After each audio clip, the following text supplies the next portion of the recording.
আশা করি তোমরা সবাই সুস্থ আছো, ভালো আছো। আজ সকালে উঠেই দেখো মেয়েকে খুঁজতে বেরিয়ে পড়েছি। মেয়ে গিয়েছিল ও পাশের বাড়ি ও ঠাম্মিদের বাড়ি, তো গেলাম ওকে নিতে গেলাম। আর মেয়ে জানো তো কি বলছে ওটা, আসলে ও পরমেশ্বর পিতাকে পিতা বলার চেষ্টা করে। তো প্রভু যিশুকে তো বলতে পারে না, মানে যিশু দাদা ওকে বলতে বলি, অনেক চেষ্টা করে। দাদা মাঝে মাঝে বলে, কিন্তু যিশু দাদা বলতে পারে না। নিশ্চয়ই একদিন বলতে পারবে। আর এইভাবে পিতা বলছে, এটাও কিন্তু প্রভুর দয়াতে। কেবলমাত্র প্রভুর দয়া ছাড়া কোনো কিছুই সম্ভব হতো না। তো মেয়ে তো কত হাসি খুশি দেখছো। কালকে ভিডিওতে অল্প একটু চুপচাপ শেয়ার করেছিলাম, তো আজ তো একদম পুরো উল্টো। তো মেয়ে তো অনেক খুশি, অনেক খুশি। তো ওকে নিয়ে আসলাম। আসলে ওর কোনো কোনো কাজই করা হয়নি, ওর ব্রাশ খাওয়া দাওয়া কিছু হয়েছিল না, সেই জন্য ওকে নিয়ে আসলাম আমি গিয়ে। তো ওর বাবা তো ঘরে আছে, তো বাবা একটু ব্রাশটা করিয়ে দিল। আমি ওদিকে চাটা বসিয়েছিলাম, কারণ মেয়েকে চা খাওয়াতে হবে একটু, আর আমরাও খাবো। মেয়ে দেখো বিস্কুটের প্যাকেট নিয়ে বসে আছে, আর দেখো আনমনে কি ভাবছে কে জানে। আর চাটা খাওয়া হয়ে যাওয়ার পর জানো তো দুজনের কি ডিউটি আছে। তো সবজি কাটতে হবে, একসাথে মুড়ি খেতে হবে। আর দেখো মেয়ে অর্ধেক সবজি নিয়ে বসে থাকে, এই রকমই করে ও যখন সবজি কাটতে বসে। মানে যে কেউ, আমিও যখন সবজি কাটার জন্য সব কিছু নিয়ে বসি, তখন ওইভাবে নিয়ে নিজের কাছে সব কিছু রেখে দেবে। আর মুড়ি খাওয়ার জন্য একটু বাদাম ভাজা করলাম, আর তার সাথে ছিল শসা ছিল। তো আজকে এটা দিয়েই খাওয়া হয়েছে। তো বাদাম ভাজা খেতেও মেয়ে কিন্তু খুব ভালোবাসে। একা একাই হাতে করে বেশ ছোট ছোট জিনিস ও আঙুলে করে ধরতে পারে। এগুলোও কিন্তু প্র্যাকটিস করে হয়েছে ওকে, মানে প্র্যাকটিস করাতে হয়েছে অনেক কিছু। আর মেয়ে দেখো এইভাবে আবার শিখেছে, মানে কত সুন্দর বিছানায় কি অর্ধেক দাঁড়িয়ে আছে আবার শুয়ে আছে। তো ওকে রেডি করিয়ে দিয়েছিলাম, যাবে চুল কাটতে, ওর বাবা নিয়ে যাবে ওকে। তো মাথাটা আঁচড়ে দিলাম একটু চিরুনি দিয়ে। বেশিরভাগ তো ও মাথা আঁচড়াতেই চায় না, মানে চুলে একদম হাত দিতে চায় না জানো তো। এখন তো আর মানে চুল টুল বাঁধাই হয় না। এর আগে একটা ভিডিওতে অনেক দিন পর ওই চুল বেঁধেছিলাম। তো আজকে তো চুলটা কাটানো হয়ে যাবে। এত গরম পড়েছে, সেই জন্য চুলটা ভাবছি একদম ছোট করে কাটিয়ে দেবো। তো চুলটা একটু আঁচড়ে দিলাম আর একটু আদর করছিলাম। দেখো কত হাসি হাসি, দেখেছো হাসি আর দাঁড়ায় না। মেয়ে অনেক দিন, হ্যাঁ অনেকগুলো দিনে ও হাসেনি। তো আজ থেকে তো খুব হাসি খুশি, খুব হাসি খুশি, কারণ বাবা আছে না, ঘরবর্তী সবাই আছে তো সেই জন্য। আর দেখো পাশের বাড়ি একটা ভাই আসলো, মানে ওর ভাই হয়। তো বলছে দিদি খুলে দে না, খুলে দে না। আসলে ও জানে দিদি খুলতে পারবে না, তবু কিন্তু ওরা বলে। তো ও বোঝে যে দিদি কি পারে না পারে। তো দুজনে খেলা করেছিল একটু। তারপর ওর বাবা একটু বাইরে গিয়েছিল, আসতে দেরি হচ্ছিল, আমি সেজন্য একটু ওর সাথে খেলা করলাম। ওকে রেডি তো করিয়ে দিয়েছিলাম আগেই, কিন্তু তবু ওর সাথে বসে একটু খেলা করলাম। আর দেখো এর মধ্যে অনেক কিছু আছে যেগুলো মেয়ে আস্তে আস্তে কিন্তু শিখেছে। যেমন ওকে বলছিলাম হাই ফাই করো, ও কিন্তু হাত তুলতে পারতো না, আর হাতে খুব জোরে তালিটা দিতে পারতো না। কিন্তু মানে অনেক শিখিয়ে শিখিয়ে তারপর এখন তো প্রভু গুরু যিশুর দয়ায়, ঈশ্বরের আশীর্বাদে তো এই জিনিসগুলো আর ভোলেনি। মানে যদি আমি কন্টিনিউ 15 দিন যদি না করি, তাহলে কিন্তু ও ভোলে না, ও মনে রাখে যে এটার সাথে করতে হয়। তো আমি আবার উল্টো হাত দিয়ে বলছিলাম এই হাতে করো ওই হাতে করো, দেখছিলাম বেশ সুন্দরভাবে করছে। আর মাঝে মাঝে চোখে হাত দিয়ে ওকে একটু, মানে যেভাবে বাচ্চারা লুকোচুরি খেলা করে, তো ওটা বোঝাচ্ছিলাম।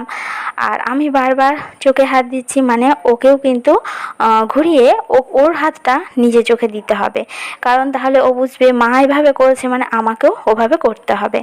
আর তার মাঝে একটু আদর, কখনো বলি একটু হাম্পি দাও, মানে সঙ্গে সঙ্গে কোনো কিছু যদি চেঞ্জ করে দিই, তাহলে ও বুঝতে পারে কি না সেটা আমাকে বুঝতে হয়, যে এই একটা কাজ করছিলাম অন্য একটা কাজ বলি দেখি মনে আছে কি না, এরকম টাইপের আর কি।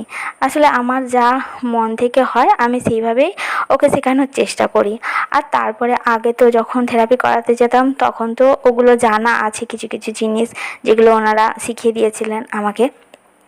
আর পরে আবার ওর হাতটা নিয়ে আমি চোখে দিয়েছিলাম, কিন্তু তারপর তো হাতটা খুলে নিয়ে কি হাসি। আর বারবার আমার হাতটা আবার আমার চোখে দিতে বলছিল, কিন্তু ও মুখে বলতে পারছে না, কিন্তু দেখো ইশারা করে কিন্তু বুঝিয়ে দিচ্ছিল। আর হাতে তালি দিতে বলছিলাম, খুব একটা দিতে পারছিল না, হয়তো ওটা কি জানি মনে আছে কিনা বুঝতে পারছি না, তো নিশ্চয়ই আবার মনে পড়ে যাবে। তো তালি দিতে বলছিলাম, দিল না তো কিছুতেই। তো আমি একটু হাতে করে ওর হাতে তালিটা দিয়ে দিলাম।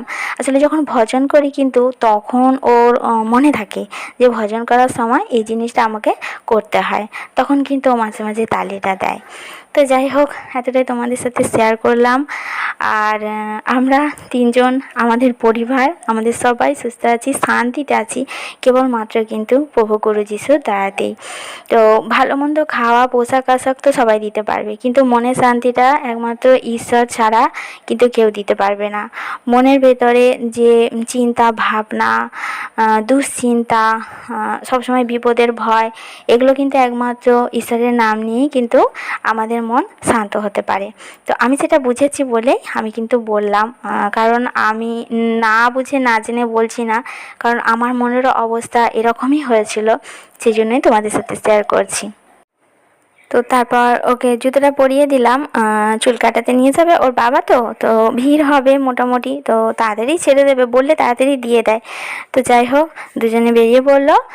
আর মেয়ে কিন্তু চুল কাটে খুব সুন্দরভাবে বসে, একদম ধীর স্থিরভাবে বসেই কাটে, কারণ সাধারণত এইসব বাচ্চাদেরকে নিয়ে একটু ভয় থাকে, কারণ ও নড়ানড়ি করে। তো তো আমাদের কৌশনা কিন্তু প্রথম থেকে একদম চুপচাপ বসেই কিন্তু চুলটা কাটে।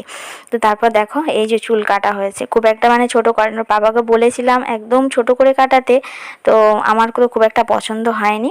তো মেয়েকে নিয়ে তো ওর বাবা চুলটা কাটাতে গিয়েছিল, তার ফাঁকে আমি এই কাজগুলো করে করে নিয়েছিলাম। তো ঘরদোরটা একটু পরিষ্কার করে নিলাম। তো টেবিলটার যা অবস্থা হয়েছিল তোমরা তো প্রত্যেকটা ভিডিওতে মানে দেখেছো, এত নোংরা হয়েছিল। তো যাই হোক, এতটুকুই আজকে করেছি, বেশি করতে পারিনি। প্রতিদিন একটু একটু করে তবে পুরো ঘর পরিষ্কার করতে পারবো। তো রান্না বান্না তো সব কমপ্লিট হয়ে গেছে, আর এখন বাজে 12টা, এখনও বাজেনি, 10 মিনিট বাকি আছে। তো আজকে এখনও স্নান করিনি, ভেবেছি যে স্নান করে যা পাখার নিচে বসবো আর উঠবো না। তো রান্নাটা আগে করে নিয়েছিলাম। আর কুহুসোনা আজকে কেমন আছে, কি কি করেছে তোমাদের সাথে সব শেয়ার করলাম। তো কুহুসোনা অনেক কাজ করেছে, আজকে অনেক ব্যস্ত, চুল কাটতে গিয়েছিল, তারপর সকাল থেকে দেখলো তো টিভি দেখছিল, তারপর আমার সাথে কত খেলা করেছে। তো তোমাদের সাথে সবই শেয়ার করলাম। কুহুসোনা কিন্তু আজকে একটুও চুপচাপ নয়, তো ও খুব হ্যাপি, খুব খুশি, আর সারাদিন ব্যস্ত, পাপার সাথে কত কাজ করছে, আমার সাথে কত কাজ করছে, এখনও দুয়ারে বসে বসে খেলা করছে। তো একজন ভাই কমেন্ট করেছে, ভাই নাম নিতে বলেছে। তো আমি তো খুব খুশি, খুব খুশি তোমরা এইভাবে আমার ভিডিও দেখছো, আবার আমাকে জিজ্ঞাসা করছো বাড়ি কোথায়, তো তোমাদের নাম নিতে বলেছো। তো ওই ভাইয়ের নাম লক্ষ্মী ভগত। তো তো ওই ভাইকে অনেক অনেক ধন্যবাদ। আর প্রভু গুরু যিশুকে ভালোবেসে যারা কমেন্ট করছো তাদেরকে তো অনেক অনেক অনেক নমস্কার আর অনেক ভালোবাসা। তো প্রভুর প্রতি যাদের প্রেম তারা কিন্তু অবশ্যই মন, ধৈর্য আর বিশ্বাস রেখো, প্রভু তাহলে সব দেবে তোমাদেরকে। আমি কেমন আছি, আমি কত সুন্দর আছি তোমাদের সাথে তো শেয়ার করছি, তোমরা অবশ্যই বিশ্বাস করছো, সেই জন্যই প্রাণ ভরে কমেন্ট করছো। তো কুহুসোনা আজকে খুব হ্যাপি, খুব হ্যাপি। আর ওর বাবা তো এখন ঘরে আছে, আজকে মণ্ডলী যাওয়া হয়নি। সত্যি বলতে এত রোদ্দুর বেরিয়েছে আর এত গরম, তো মনটা তো খারাপ লাগছে, মণ্ডলী না গেলে মনটা খুব খারাপ লাগে। তো বাড়িতেই বসেই যতটা পারি বচন পড়ছি, ভজন করছি, প্রার্থনা করেছি। আর আজকে একটু, হ্যাঁ আজকে বেশি একটু কাজ করেছি, ঘরদোর পরিষ্কার করলাম, তো তোমাদের সাথে অল্প একটু শেয়ার করেছি। তো ঘরদোর একটু পরিষ্কার, তাও কি পুরোটা হয়নি, কিন্তু ও যা আছে থাক, আবার পরে হবে এখন। তো ঘরদোর তো পরিষ্কার মানে হতেই থাকবে, কিন্তু প্রভুকে পেয়ে যে এত ভালো আছি, এত সুন্দর আছি, ওনাকে তো টাইম দিতেই হবে, তাই না? তো প্রার্থনা তো অল টাইম করতে হবে, কারণ আমার চাওয়ার অনেক কিছু আছে। তো আমার মেয়ে কথা বলবে, ও সাধারণ বাচ্চাদের মতো হাঁটাচলা করবে, সব কিছু শিখবে, একমাত্র ঈশ্বর ছাড়া তো মিরাকেল কেউ করতে পারবে না। তো ওনার প্রতি ভরসা, ধৈর্য, বিশ্বাস আর মনটা দিয়েছি। তো আজকের ভিডিওটা কেমন লাগলো অবশ্যই কিন্তু কমেন্ট করে জানাবে। আর এত সুস্থ সুন্দর রাখার জন্য আমাদেরকে সারা রাতটা আবার এই সারা দিনটা, তো সেই জন্য তো পরমেশ্বর পিতাকে করবো অসংখ্য অসংখ্য ধন্যবাদ, গুরু যিশুকেও করবো তো অসংখ্য অসংখ্য ধন্যবাদ, আর তোমাদের সবাইকে আরও একবার অনেক অনেক ভালোবাসা আর নমস্কার। তো চলো কুসোনাকে স্নান করাবো, আমি স্নান করব। ওর বাবা এখন একটু বাইরে গেছে, একটা কাছে গেছে, এক্ষুনি চলে আসবে। তো চলো, তো আজকের মতো এখানেই ব্লগটা শেষ করছি। তো তোমরা পাশে থেকো, লাইক কমেন্ট শেয়ার করো। তো চলো, তোমরা সবাই ভালো থেকো, সুস্থ থেকো।